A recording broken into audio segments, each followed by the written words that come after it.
Primeira coisa, então, que a gente vai conversar é em relação a rastreamento. Existe indicação de fazer rastreamento em mulheres assintomáticas para clamídia e para gonococo? A paciente chega, né, no nosso consultório e diz assim: doutora, eu queria fazer aí exames de ISTs. Elas falam muito isso, né? E aí a gente já sabe, né, que tem que pedir HIV, a gente sabe que tem que pedir sífilis, hepatite B, hepatite C, mas aí quando chega a clamídia e gonococo, a gente fica e aí, né?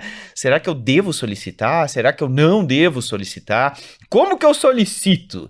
Então, gente, olha só, a última diretriz do Ministério da Saúde, que foi publicada em 2022, que é uma diretriz que está muito bem escrita. É uma diretriz que eles têm que analisar não só o impacto da clamídia e do gonococo, mas eles também precisam avaliar, do ponto de vista de saúde populacional, como que a gente deve abordar e qual que é o melhor método, né, para a gente abordar. Então, o que essa diretriz oficial, essa diretriz brasileira oficial traz para a gente como recomendação? Que todas as gestantes com menos de 30 anos, elas devem rastrear clamídia e gonococo. É uma informação nova, né? Uma informação que a gente às vezes ficava, né, na dúvida, né, se a gente deveria solicitar ou não. Então, o Ministério da Saúde trouxe essa recomendação, que se chegar uma gestante lá no seu pré-natal, ela tem menos de 30 anos de idade, você sim deve rastrear clamídia e deve rastrear gonococo. Outro grupo populacional que se recomenda que seja rastreado. Aquela pessoa que você fez um diagnóstico de uma infecção sexualmente transmissível. Digamos que ela chegou lá no seu ambulatório, no seu consultório ou no posto de saúde que você está atendendo e você fez um diagnóstico de sífilis, né? Você recém fez um diagnóstico de sífilis. Ou você fez um diagnóstico de cancro mole, né? Ou uma tricomoníase, qualquer tipo de infecção que seja sexualmente transmissível, a gente precisa sim fazer o rastreio de clamídia e de gonococo. Então, gestantes com menos de 30 anos, pessoas que fizeram um diagnóstico de IST, se recomenda sim fazer rastreamento de clamídia e de gonococo. O outro grupo populacional são aquelas pessoas que fizeram um diagnóstico de HIV. No momento que você fez um diagnóstico de HIV, deu o diagnóstico de HIV para aquela paciente, você deve também rastrear, no momento, né, desse diagnóstico, você já vai rastrear clamídia e gonococo. É um grupo populacional que tem indicação de rastrear.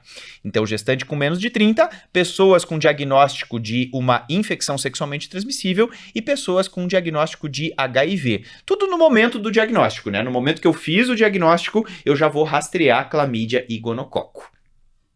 O outro grupo populacional que o Ministério da Saúde recomenda que faça rastreamento de clamídia e de gonococo é aquela pessoa que tem indicação de usar profilaxia pré-exposição para HIV, a famosa PrEP, né? Então, se você tem lá uma população que precisa, né? Digamos que é uma paciente que ela está constantemente aí exposta ao risco, porque essa paciente ela tem relação aí com uma pessoa sabidamente positiva para o vírus HIV, e essa paciente ela está em uso, né, de profilaxia pré-exposição, ela precisa usar profilaxia pré-exposição. Então, essas pessoas, né, essa população que tem indicação de profilaxia pré-exposição, que está em uso de PrEP, o Ministério da Saúde recomenda, olha só, que seja rastreado clamídia e gonococo semestralmente.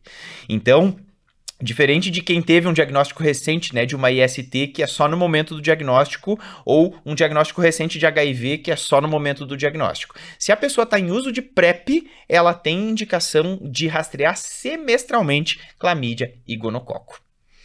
E o outro grupo populacional é pessoas que têm indicação de profilaxia pós-exposição. Então, se a pessoa tem indicação de fazer profilaxia pós-exposição, né, seja por uma violência sexual, seja porque acabou se expondo ao risco, né, exceto aqueles casos de acidente de trabalho, né, acidente com material biológico. Então, se a pessoa tem indicação de usar profilaxia pós-exposição, também o Ministério recomenda que seja feito o exame, né, para rastrear clamídia e gonococo. Isso é super importante, porque se a gente for pensar assim do ponto de vista populacional, né, muita gente olha para essas recomendações, né, olha essa, na verdade eu fiz um resumo da tabela, né, que tá na diretriz brasileira oficial, que foi publicada pelo Ministério da Saúde, mas muita gente olha para isso e pensa assim, mas eu acho que tem outras pacientes que também são pacientes de risco, né? E realmente existe, né? A gente sabe que tem muitas pacientes que não se encaixam em nenhum desses critérios, mas é uma paciente jovem, né? Que tá tendo múltiplas parcerias, uso irregular de camisinha. Aí vai muito do nosso julgamento clínico. É aquilo que eu sempre digo, nós médicos.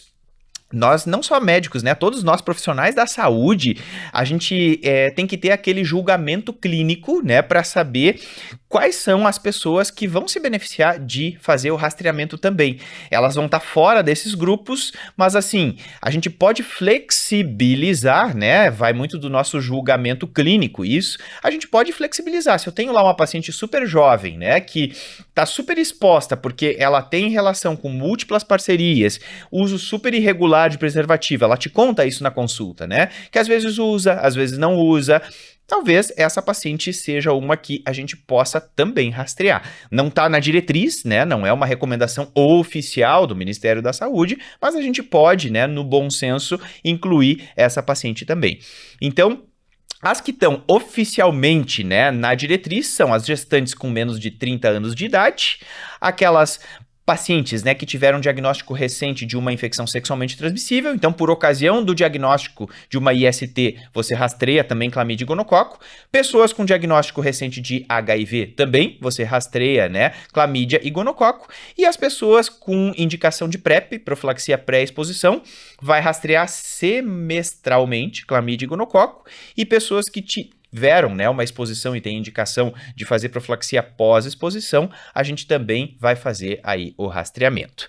Mas podemos flexibilizar conforme for o relato de cada paciente. Acho que a beleza, né, da gente poder ser profissional da saúde e poder ter um entendimento para, às vezes, flexibilizar cenário a cenário, caso a caso, ela deve ser usada, né? Então, esse nosso bom senso, esse nosso juízo crítico e julgamento clínico, ele precisa ser usado, né, para a gente poder beneficiar aí a nossa população.